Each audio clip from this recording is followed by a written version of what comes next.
दोस्तों सितंबर 2024 में पाकिस्तान ने दुनिया को बताया कि कराची के पास समुद्र की गहराइयों में एक फ्रेंडली कंट्री की हेल्प से 3 साल की हार्ड रिसर्च के बाद ऑयल एंड गैस रिजर्व को खोज निकाला है। और ये फ्रेंडली कंट्री कौन है, ये पाकिस्तान पूछने के बाद भी बिल्कुल नहीं बता रहा है। मैं नहीं बताऊंगा।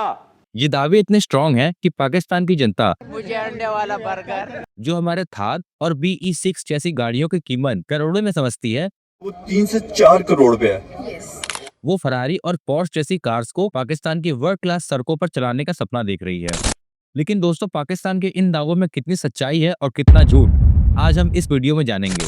और साथ ही ये भी समझेंगे कि पाकिस्तान अगर सच बोल रहा है तो इससे पाकिस्तान को क्या फायदा होने वाला है और इससे इंडिया पर क्या असर पड़ने वाला है। और अगर पाकिस्तान झूठ बोल रहा है तो वो ऐसा बार बार क्यों करता है।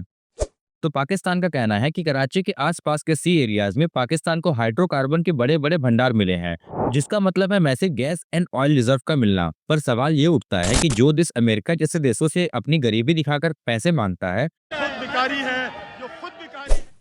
उन पैसों का इस्तेमाल वो करप्शन और इंडिया में दहशत फैलाने के लिए यूज करता है। वो देश इतनी बड़ी रिसर्च को कैसे कर सकता है, क्योंकि इस रिसर्च को करने में करीब $1000 से $15,000 तक प्रति वर्ग किलोमीटर तक का खर्च आता है। और ये खर्च सिर्फ जमीन के लिए दोस्तों, पहाड़ों और समुद्र में खोजने के लिए यही खर्च $15,000 से लेकर $50,000 प्रति वर्ग किलोमीटर तक खर्च हो जाते हैं। अब मान लेते हैं कि पाकिस्तान ने अपने कराची के इस एरिया में रिसर्च करने के लिए करीब 10,000 वर्ग किलोमीटर के एरिया को सिलेक्ट किया था।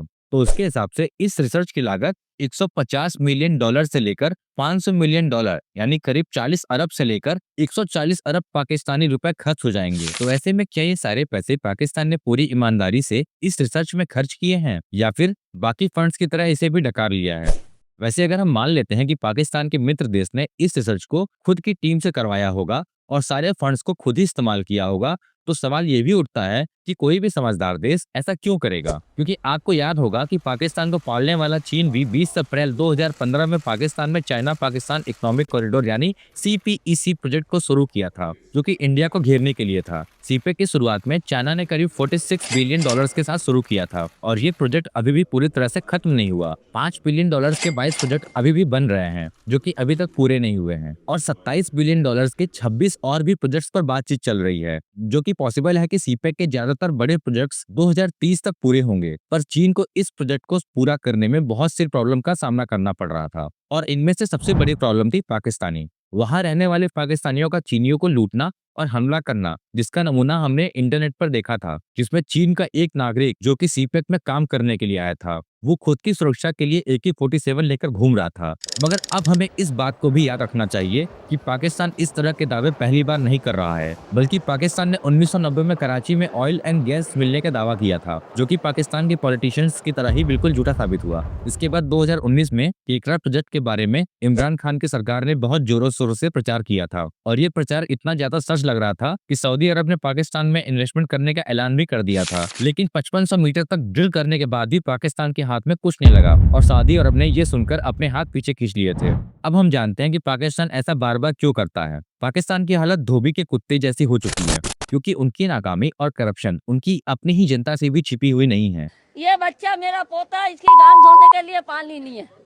इसलिए पाकिस्तानी गवर्नमेंट को अब अपने ही जनता का गुस्सा और गालियां ये बहन चोद सारे मिलके हमको पागल बना रहे, मादर चोद के बच्चे। दोनों ही झेलना पड़ रहा है और ऐसे ही झूठे दावे करके पाकिस्तान अपनी जनता को उम्मीद देता है, दिखावे के लिए ही सही, पर जनता सपने देखना शुरू कर देती है। और ऐसा करके पाकिस्तान बाहर देशों के इन्वेस्टर्स का ध्यान पाकिस्तान की ओर खींचना चाहता है। पर सबको पता है कि पाकिस्तान में कोई भी इन्वेस्टर इन्वेस्ट करके खुद की नैया नहीं डुबाना चाहता और इसका सबसे बड़ा रीजन है पाकिस्तान की USB, मेरा मतलब है आतंकवाद। अब वक्त है ये जानने का कि पाकिस्तान के इन फेक क्लेम से इंडिया के ऊपर क्या असर पड़ने वाला है। वैसे सबको पता है कि पाकिस्तान के इन झूठे क्लेम्स का कोई भी असर इंडिया पर नहीं पड़ने वाला है। लेकिन अगर हम मान ले कि पाकिस्तान के ये दावे सच हैं, तो पाकिस्तान सबसे पहले अपनी खुद की इकोनॉमी को मजबूत करेगा और सारे पैसे इंडिया को नुकसान पहुंचाने में लगाएगा। अब ऐसे में इंडिया को क्या करना चाहिए? तो इंडिया को पाकिस्तान के इन झूठे दावों का इंटरनेशनल लेवल पे फैक्ट और साइंटिफिक डेटा के मदद से इसका खंडन करना चाहिए, जैसा 2019 में हमारे साइंटिस्ट ने किया था। और ये काम हमारे विदेश मंत्री मिस्टर S जयशंकर बड़े ही मजे से करते आ रहे हैं। अब मेरे ख्याल से आपको ये बात समझ में आ गई होगी कि पाकिस्तान के इन झूठे दावों में कितनी सच्चाई है और आप अपनी राय वीडियो के कमेंट सेक्शन में बता सकते हैं। दोस्तों, अगर आपको हमारी वीडियो पसंद आ रही है तो हमारी वीडियोस को लाइक करें